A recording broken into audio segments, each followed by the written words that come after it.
On va rappeler que la photo de couverture effectivement, de cette réédition, c'est la prise de la Bastille, justement. Eh oui.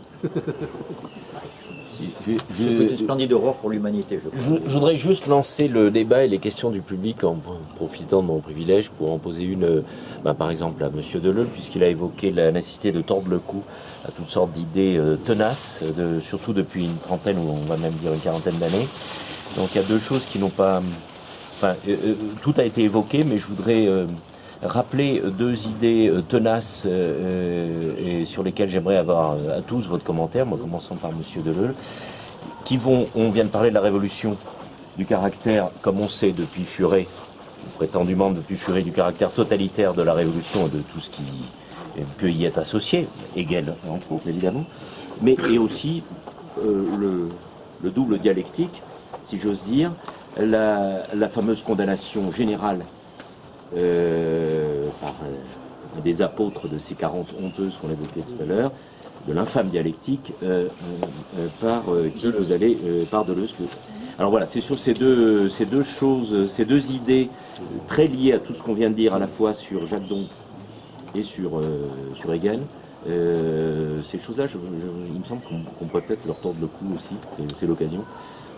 Oui, très certainement, oui. Bon, le problème, si je comprends bien le sens de votre question, c'est au fond, c'est substituer à une vision de ce qu'on a appelé les philosophies de l'histoire quelque chose d'autre, qu'on appelle maintenant le postmodernisme,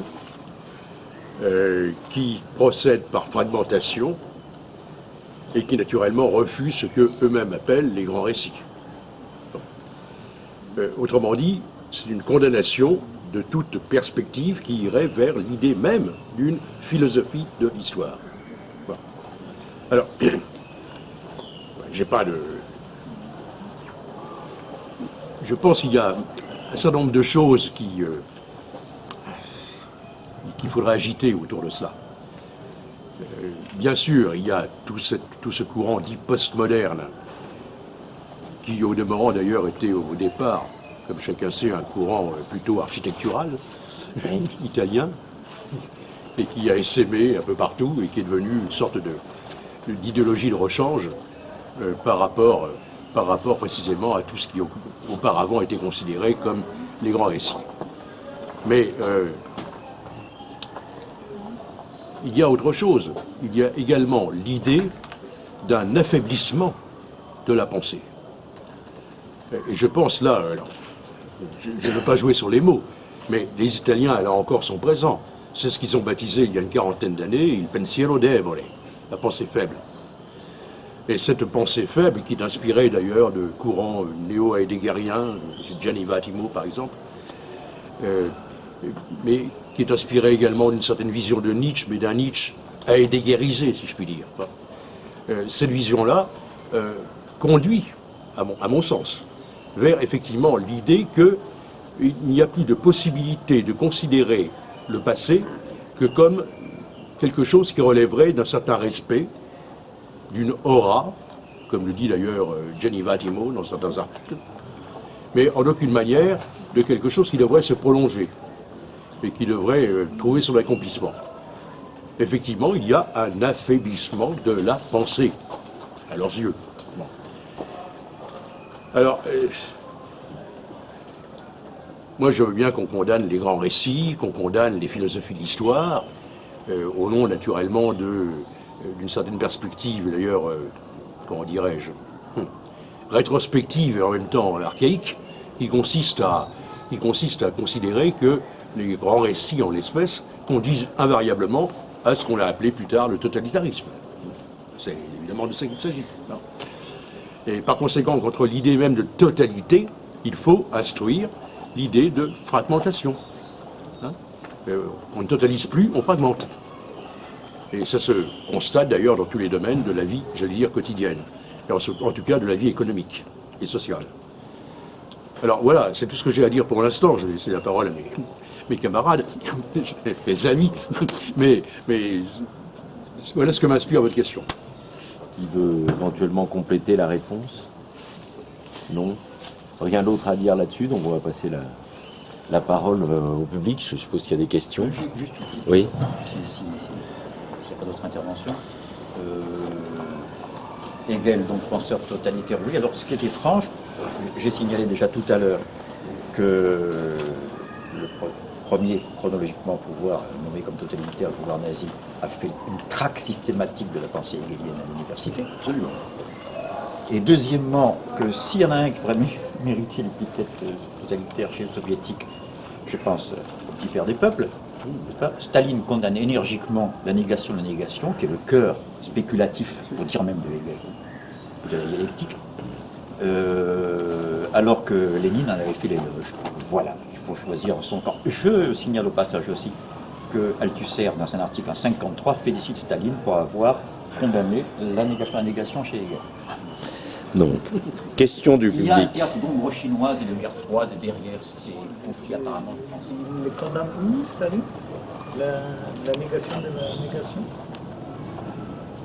Plusieurs reprises, mais en particulier à un congrès et dans les discussions, dans les directives qu'il a réalisées par Zdanov. La négation est condamnée par Staline comme étant une ineptie.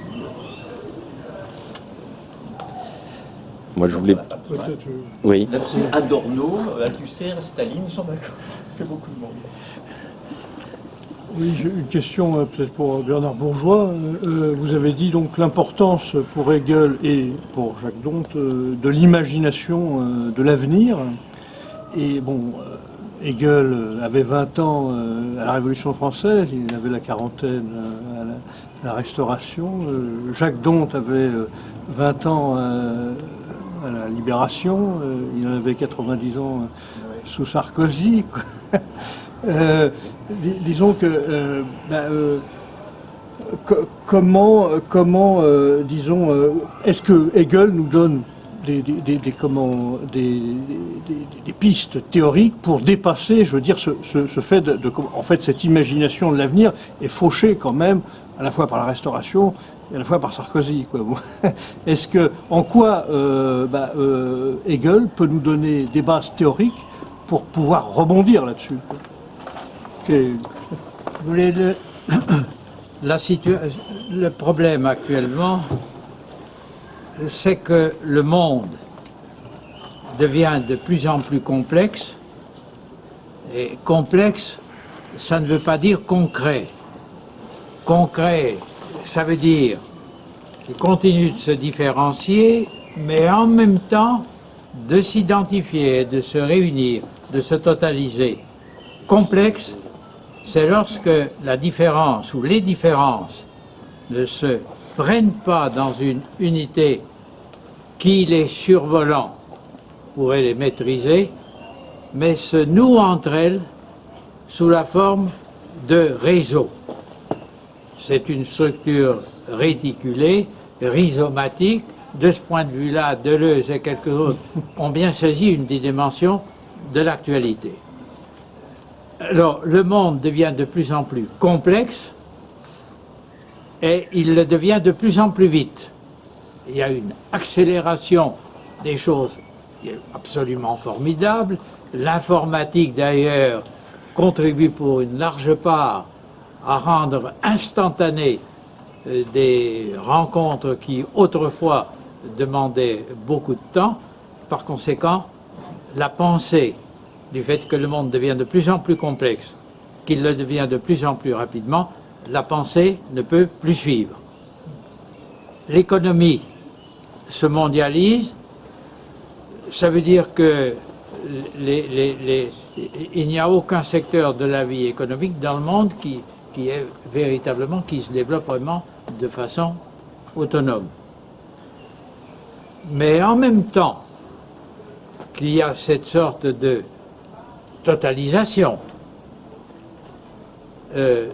celle-ci fait apparaître des liens entre les divers éléments dans le monde qui sont des liens multiples et qui par conséquent sont des réseaux qui n'arrivent pas à se réunir.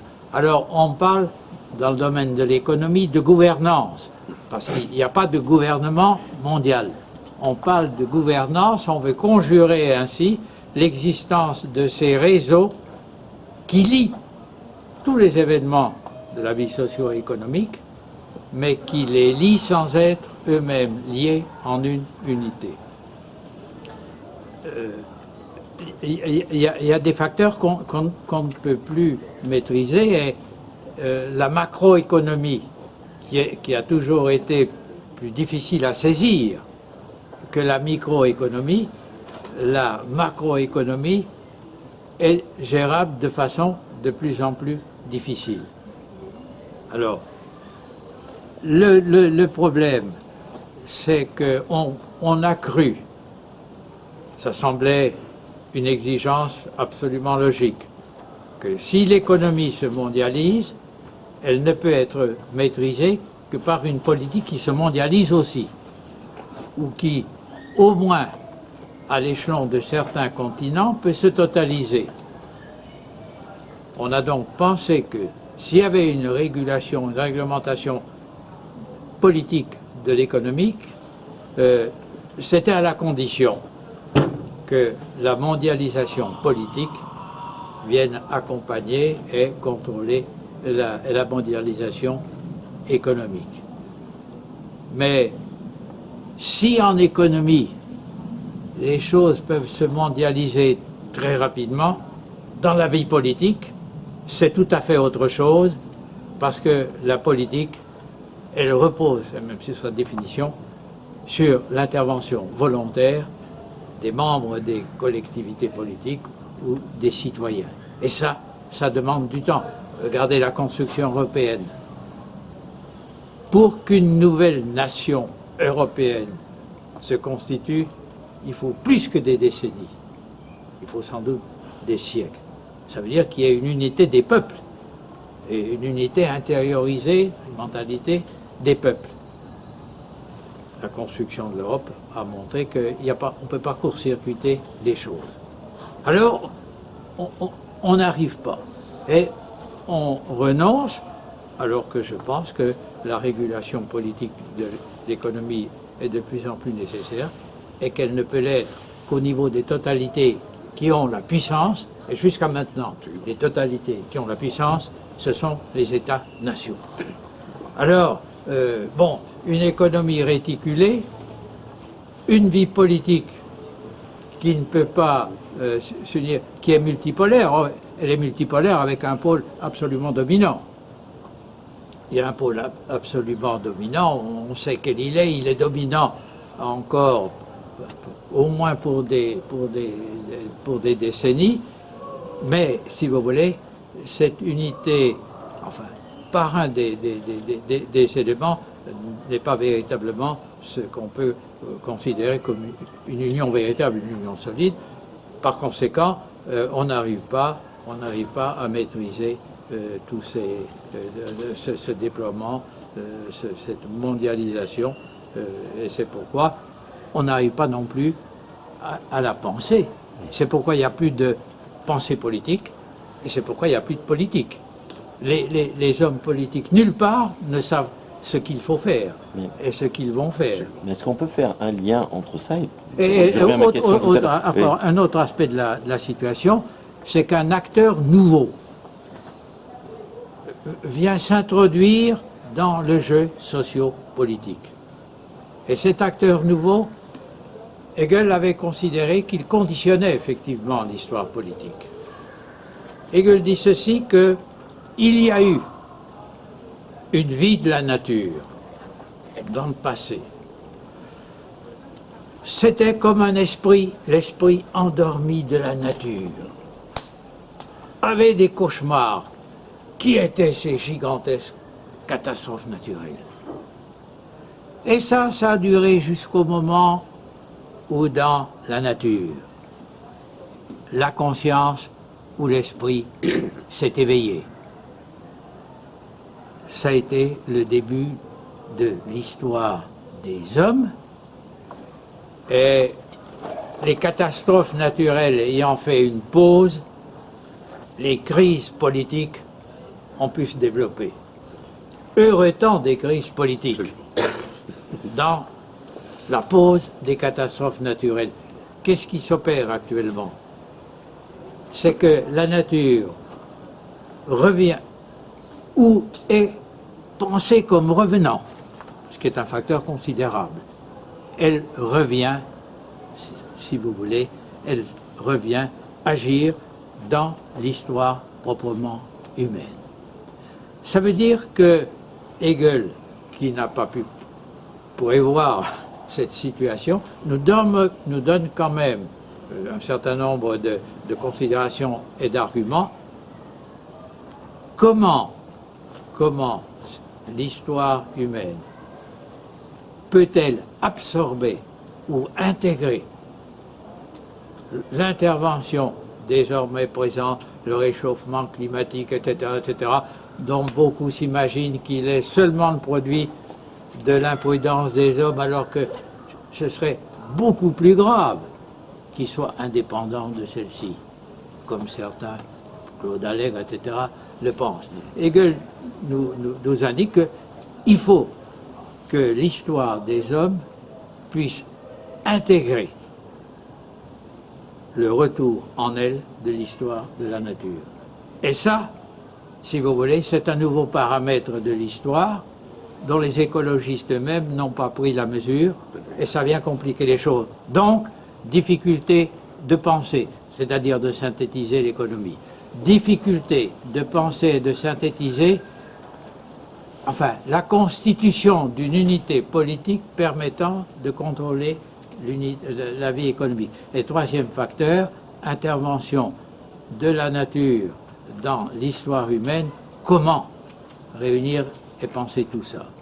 Par conséquent, les politiques ne font que de la gestion, et quand on ne fait que gérer, on gère mal. Je voulais juste, avant, je vous laisse pas soucier la parole, d'ailleurs peut-être pour répondre à ça, il y a une partie de ma question, c'est pour ça que j'insiste, à laquelle elle n'a pas répondu, parce que vous avez bien connu tous ces postmodernes dont on vient d'évoquer, vous avez évoqué votre débat avec Derrida. Oui. Il y a quand même un point commun que vous pouvez leur...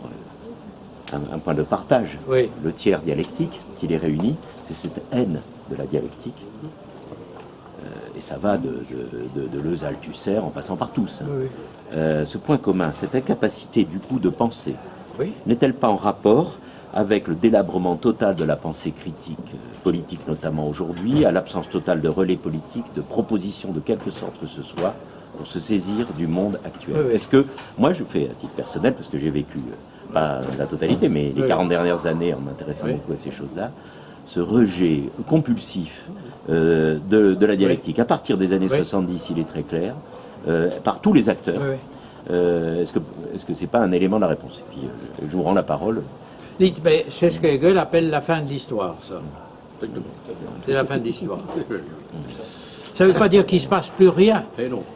Il se passe plus d'événements, etc. Ils vont de plus en plus vite que jamais. Mais pourquoi rejeter comme fondement commun à tous ces prétendus penseurs et philosophes, l'outil qui précisément conceptuel.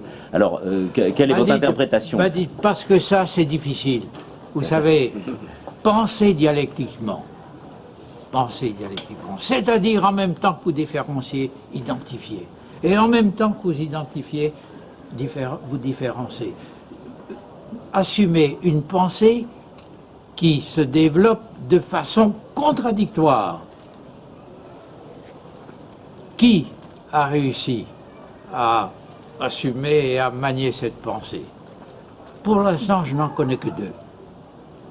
Il y a eu Hegel et il y a eu Marx. Voilà, bon. Ce que je voulais vous faire dire. Alors, bon, Althusser...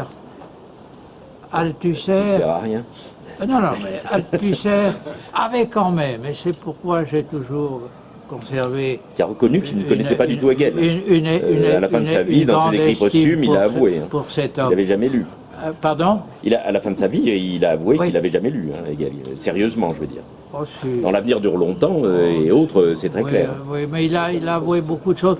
Althusser, dans son Montesquieu, on peut contester, mais Althusser, dans son Montesquieu, avait pratiqué une sorte de pensée dialectique qui font que, à mes yeux, c'est son ouvrage le plus réussi. Et il a renoncé après, et je dois dire que c'est d'une difficulté considérable. En tout cas, moi j'ai eu Olivier Bloch comme caïman à l'école normale.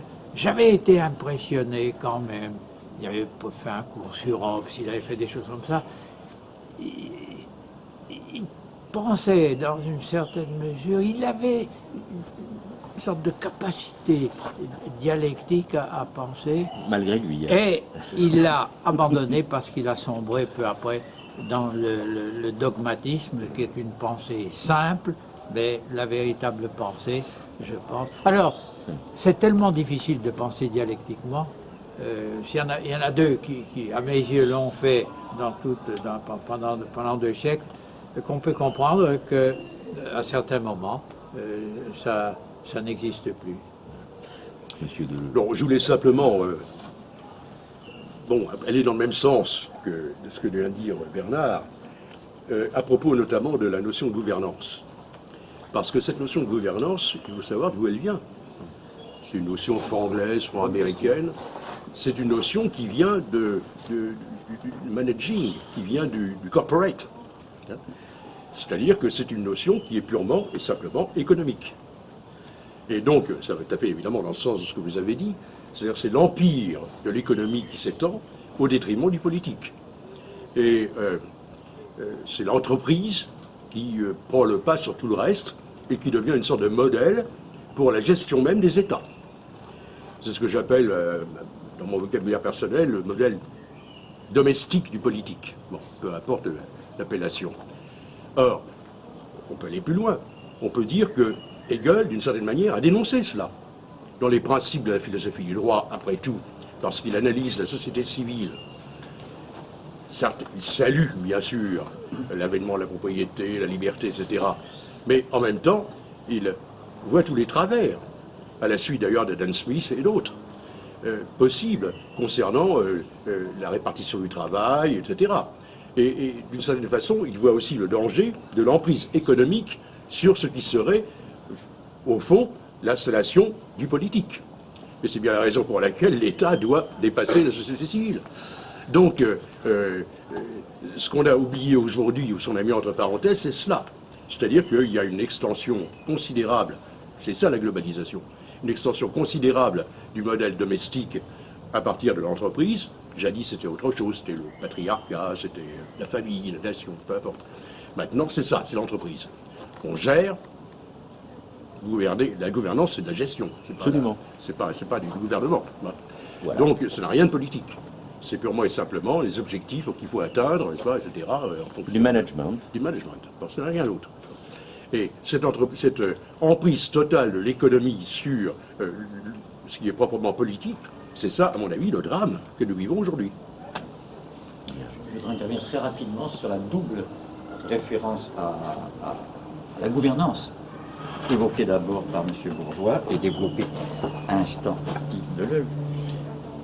Et, pour ne pas m'étendre, je vais simplement citer une anecdote publique, une anecdote personnelle. Lorsque, événement assez solennel et assez rare, le Premier ministre anglais est invité par notre Parlement à faire un discours. C'était le cas de Tony Blair, il y a quelques années. Et oui. Je me souviens que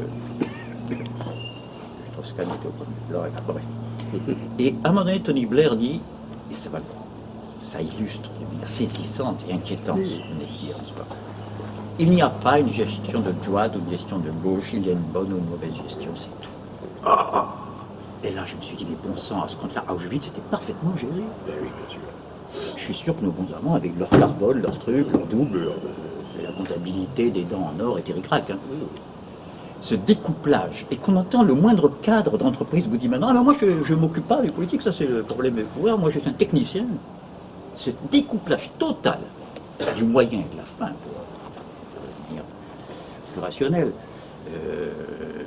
est un des aspects les plus inquiétants. J'ai vécu assez longtemps en Afrique où cette gouvernance a été imposée moyennant des famines et des régressions épouvantables à des millions et des millions d'aides sous forme de PAS, ce sont galamment tournés, plans d'ajustement structurel. Première chose. Et pour répondre aux 3 questions très rapidement là concernant le totalitarisme,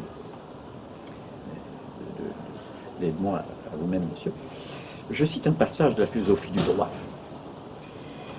où où Hegel parle de l'émergence de l'individu particulier dans l'histoire, comment le particulier insiste pour se faire entendre en émergeant de la société substantielle, pour parler en termes hegéliens, patriarcal, comme vous avez dit très justement tout à l'heure, si on préfère un langage plus représentatif. C'est une remarque, au paragraphe 185. Le développement indépendant de la particularité est le moment qui se manifeste dans les États anciens par l'introduction de la corruption des mœurs, et c'est pour eux la cause suprême de la décadence. Ces États anciens, qui en sont encore au principe patriarcal ou religieux, ou au principe d'une éthique plus spirituelle, mais pourtant plus simple, et qui sont fondés en général sur l'intuition immédiate primitive, ne pouvaient supporter, ces États anciens, ne pouvaient supporter en eux ni la division de cette intuition, ni la réflexion infinie de la conscience sur soi, telle que la sophistique commence à l'exprimer à l'époque de Socrate, justement, hein, ou le sceptisme. On ira les illustrations que prend Hegel. Ils succombèrent, ces États anciens, succombèrent à cette réflexion lorsqu'elle commença à apparaître dans la conscience, puis dans la réalité, parce que leur principe trop simple ne possédait pas la force véritable et infinie qui, et là on a un bel échantillon dialectique qui commence, qui ne se trouve que dans l'unité, qui laisse la contradiction de la raison se développer dans toute sa force, au lieu de la censurer, au lieu de la brimer, au lieu de s'y opposer. Qui laisse la contradiction se développer dans toute sa force pour la dominer ensuite, qui se maintient cette contradiction en même temps qu'elle l'unifie en soi. C'est un rappel d'un texte violemment anti-totalitaire, si je puis dire, et un deuxième que je cite de mémoire dans la préface à la phénoménologie de l'esprit, où il y a un passage où Hegel insiste sur l'aspect pédagogique des entreprises sur lesquelles on a suffisamment insisté dans de nombreuses publications, donc je ne reviens pas. La phénoménologie est un petit peu la suite de Wilhelm Meister et de L'Émile, ce n'est pas une espèce de Bildungsroman comme on a en Allemagne, un roman de formation. Et André, il dit, une de ses belles dialectiques aussi, le rapport entre la conscience individuelle et la science. Et il dit l'individu doit faire l'effort de s'élever, moyennant le streng Bewegung der Begriff, l'effort astreignant du concept, de s'élever à la science. Mais il dit, la science doit aussi donner à l'individu l'échelle qui lui permet de parvenir à elle. Car quoi qu'elle en pense, et il rajoute ceci, Hegel, l'individu reste la forme inconditionnée ou la forme absolue. Voilà pour ce qui est de totalité. Conclure sur la dialectique du collectif, de la gouvernance et de l'individu. À moins que vous vouliez rajouter... Moi, je rappellerai un leitmotiv de l'idéologie allemande. Les individus sont toujours partis et partent toujours d'eux-mêmes. Donc nous sommes revenus à Marx. Merci. Merci. Merci à tous.